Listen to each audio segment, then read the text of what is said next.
Hello everybody, sorry about the video quality, but we're actually over on my rig and I've got my webcam expanded, so it's not that great. However, we're just going to go through the LMU FFB app that everybody's raving about from a Fanatec wheelbase standpoint. I know there's been a lot of confusion with the Fanatec because it really doesn't feel miles different, and everybody's saying that this LMU FFB app is a game changer.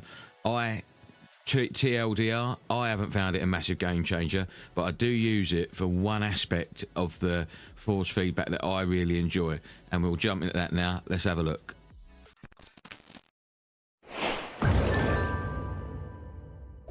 So here we are, guys. As you know, Sim Racing Arnout is my boy, and I got this from his video, basically, which I'll link in the description. But he does make one mistake in his video that I'm going to correct in this one. Now, this is the LMU FFB app you can see on my screen right now. This is where we're hoping to get you guys who want to try this app out. So what we're going to do, firstly, is we need to download from GitHub the actual app itself. Now, the link to this page is in my description down below. And what you're going to have to do is, firstly, you're going to have to click Assets. And then this top one here is the application that you're going to need to download from GitHub.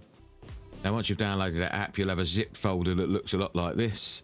So what you would do is you would just right-click on it, extract all.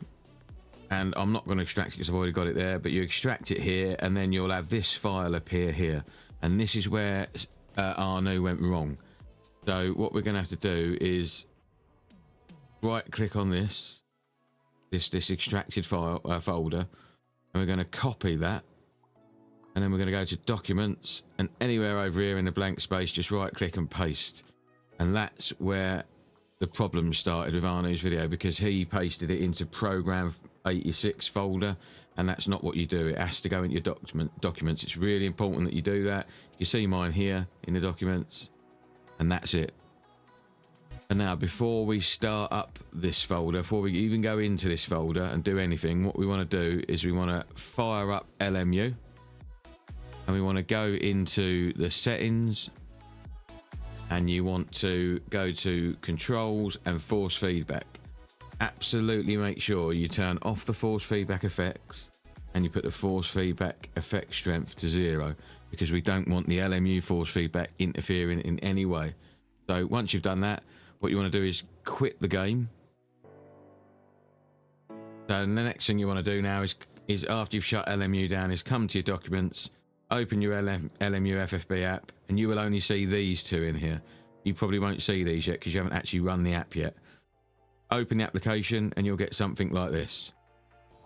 Now, there are two windows of this application, but this one you can just minimize. Don't close it because it will actually close the app. Just minimize this one out of the way, and this is the bad boy you want to muck about with. Now, these are the settings that I've come to with my Fanatec DD1 wheelbase, and luckily for you, I haven't changed hardly anything in here. I think I've only changed these top 3 sliders. The rest of it I've left well alone. I did muck about with understeer, steering shaft gain, understeer, all the oversteer effects down here, and you can modify it to your heart's content. I don't know what a load of this stuff does, but this is just telling you the settings that I like for my DD1. It's going to be very subjective depending on what wheelbase you're running. So these are the ones you can obviously save each profile. So every change you make, I recommend saving it. You can rename it here and save it whatever you like. I've got a couple called Me and BMW, but BMW is the one I've settled on. So master gain I've set at 120.4%. I just felt like it needed a little bit more grunt, but depending on where your FanaLab app is set, this will obviously affect what's happening in yours. I will show you my FanaLab app settings in a moment. My maximum torque reference is 70.6 Newton meters. Now, this is the maximum amount from my testing that the wheel is prepared to snap hard against you. Pretty much, that's the peak force that it can generate. So things like going over curbs, how much it's going to pull on you going over a curb. If you have an accident or crash into a wall or hit another car, how much maximum force it's going to put through your hands at its peak moments.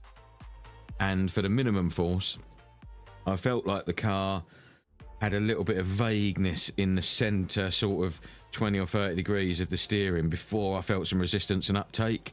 I upped this minimum force to 0.20 or 0.020, and it gave me just a little bit of feel in the very center of the steering. So If you want to try that, more than welcome.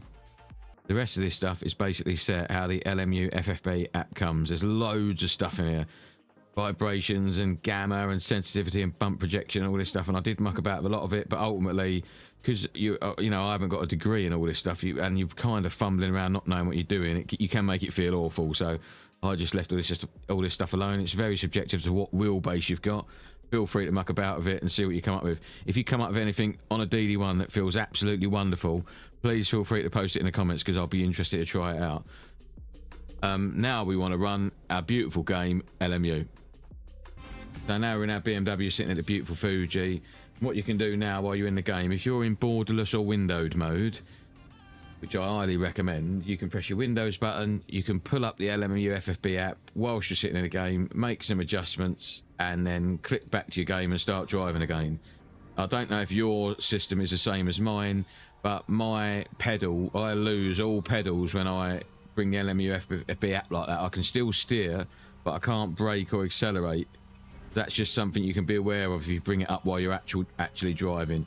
You can make some adjustments, and as soon as you click back to the game, I've got my pedals back again now. So I don't know if yours is the same as that, but there we go, guys. Let's go and have a look at what my actual FanaLab settings are, so you guys can see at what baseline I'm starting from. And so there you go, guys. You've seen my LMU FFB app settings, and this is how I'm running my Fanatec settings. Feel free to have a copy of these and let me know what you think. I'm not a force feedback expert. This is just what feels all right to me and where I've settled on everything in my system. I would really be interested in finding other people's settings and having a go myself and seeing if I've got a revolutionary setup out there that I'm missing out on.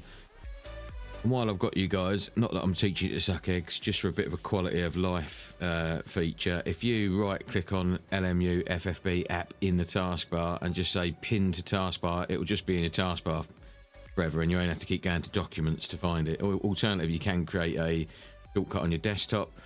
Also, Elgato Stream Decks are simply amazing, and you can have this feature running where on a Stream Deck you can program all sorts of buttons. I've got my Spotify controls there, but this is a game changer, this one for me. This LM launch will just launch everything I need to play LMU. I've got 4 actions in here. One of them is to launch Mans Ultimate. The other one is to launch my Twitch chat that I need for streaming. The next one is to launch my LMU FFB app. And the next one is to launch my FanaLab apps. So at one press of a button, all the programs fire up, ready for me to go. I highly recommend a Stream Deck to anybody, even if you're not a streamer. They are simply fabulous. So there we go, guys. I've shown you how to install the app and have a little bit of a muck about of it. If you land on anything that's absolutely amazing for any wheelbase, just tell us your wheelbase, tell us your settings, and it'll hopefully make the experience a bit better for other people. I literally use it because the understeer effect in the native force feedback I think is really powerful, and it just eliminates a little bit of that for me. But yeah, thanks for watching, guys. Keep it real. Till next time. Peace.